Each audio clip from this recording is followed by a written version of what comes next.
पूछो ना सोचात रहे कि वो घरवा बना लिए 2 मंजिल रहे आधा छुट्टल बा। क्या करबे अगर लॉकडाउन चलता ना पैसा के दिक्कत तो पैसा ही तब न बने तो रोजी रोटी बढ़ावे के कोनो जुगाड़ ढोड़ी बढ़िया। ये लॉकडाउन के सिलसिला चल रहा है। लॉकडाउन थोड़ा सा बच्चा का लोग बात करता रहो तू ना वो काम आया देखा नहीं कि बुचिया के शादी कितना सियान को विकलांग हो जो पर शादी ब्याह के सोचे कि तू जाने के बिजनेस से खाली सवाल बा। अरे तू तो गांजा खाली पियत बा घूमत बा कभी लड़का का देखे जात बा रौरा सब के देखबा हमरा देखला में बुढ़ाई बार आदमी के काम धंधा हमरा देखला का बाहर रौरा सब गांजा मार खाली घूमत तब ले तू ही के देखे के बनू। अब बुचिया के शादी मने कोई तो जरूरी बा कि ना ई कोई जरूरी बा कि क्यों लड़की विकलांग के ब्याह ओकर बने कहीं शादी हमारा तो देखे के मतलब कहीं ठीक है नहीं होता। आप लोग जाकर देखिए कहीं लड़का देखिएगा तब आप लोग खाली बिजनेस के सवाल में रहते हैं। खाली बिजनेस चाहिए। लड़की का आप लोग का कोई दिमाग नहीं है, दिमाग कोई काम नहीं करता आप लोग को। तू दिन भर 12 के मुखिया के चुनाव में घूमत हवा खाली मुखिया के पीछे पीछे ठीक बाबू घर गृहस्थी के बारे में सोचत हवा। मुखिया जी दारू देते मुर्गा देते पीछे घूमत हवा ना बच्चा जाने के चाहे बच्चा हम आज मुर्गा के चक्कर में मुर्गा खाते नहीं है ना जानते हैं मुर्गा नहीं खाते हैं हम। बाबा पैसा दो तो काम बा हमारा काम का सब्जी ले ठीक है बस सब्जी ले जा बच्चा ठीक है काहे हड़बड़ाइल बाड़े आराम से ले मिल गइल बाबा जाता नहीं हम सब्जी लेके ले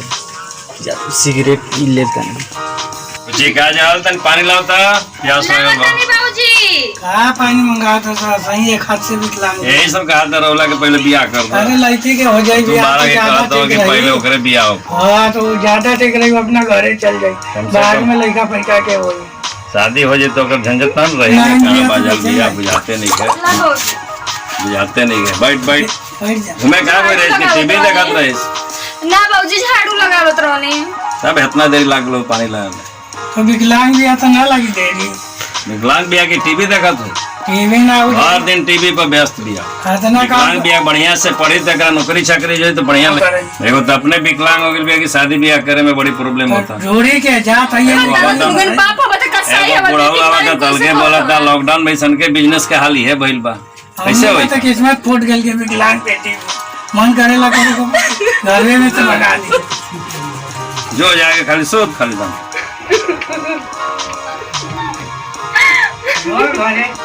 क्या बाबा अरे बाबा कहीं नहीं पानी देवे बाबूजी बहुत उल्टा सीधा बोलते बहुत थोड़ी ऐसी बेटी रोले ना रोले कोनो फायदा नहीं हमार बाप है तो कैसा है जो बाप कितना मानेला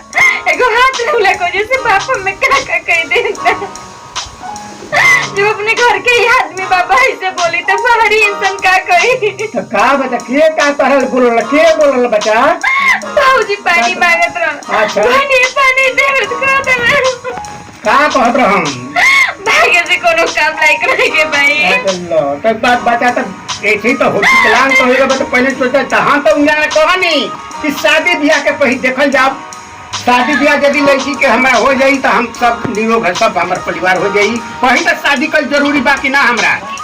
बाबा तोरा के हमारी बोझ नजर आवत है ना का तोरा बात बोझ है का बच्चा बोझ कहां बड़ा विकलांग के घर के कितना आदमी विकलांग भइल बड़ा ना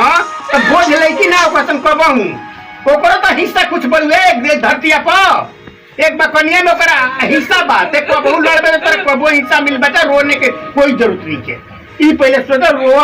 रो मत हम शादी खुद करे बुढ़ापा आप शादी करावे के पड़ी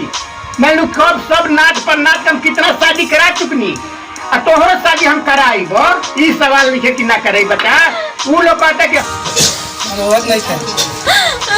जी रोज देखावटिया एक गिलास पानी ना दे भैया पानी लावे में आधा घंटा लगेला यार पानी लावे में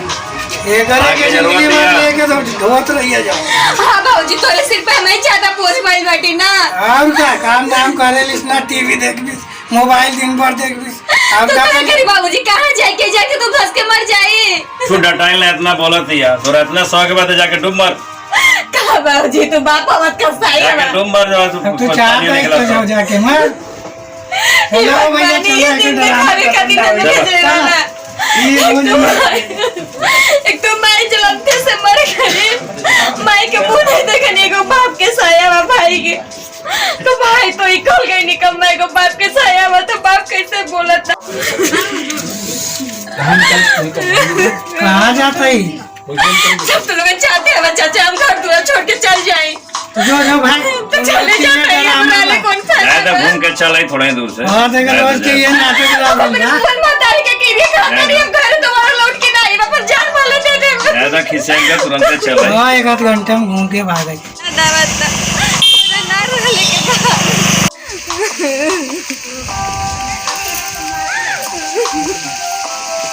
एगो चरण भजवा में समाइल हम सोचे जब तक हमारे भोलेनाथ बाबा में ठीक ना करिए जब तक इनके चरण छोड़ के हम कहीं ना जाओ हम वो बाप बोले कहीं जाके मार मिट जो तो ये सेठी रोले ना रोले कोनो फायदा ना अगले जन्म में हम कवन पाप कहले रहनी है भोलेनाथ में हम कवन पाप कहले रहनी है भोलेनाथ बाबा जो ये जन्म में हम भोगता नहीं अरे बेटा रोती थी कि तू ना कहो हम तो बेटी बनी कि रास्ता चले क्यों रास्ता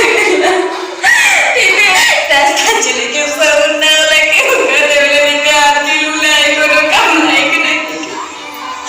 और बाबूजी भी कहे जो कि एक बार ना हम कहाँ जाए द्वार दरबार को छोड़ के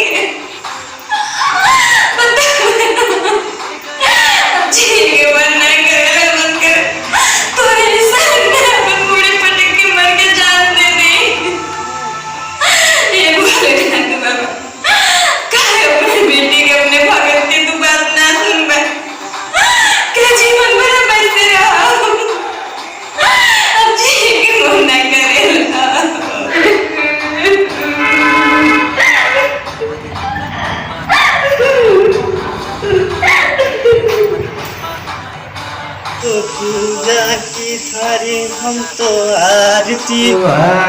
उतारू। अरे तो ये तो हमारा दुनिया है।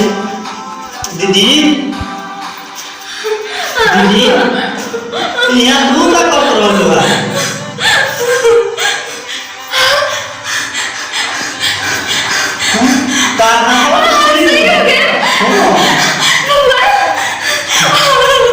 तुम्हारे कम हाथ सोए बोले बाबा प्लीज बोले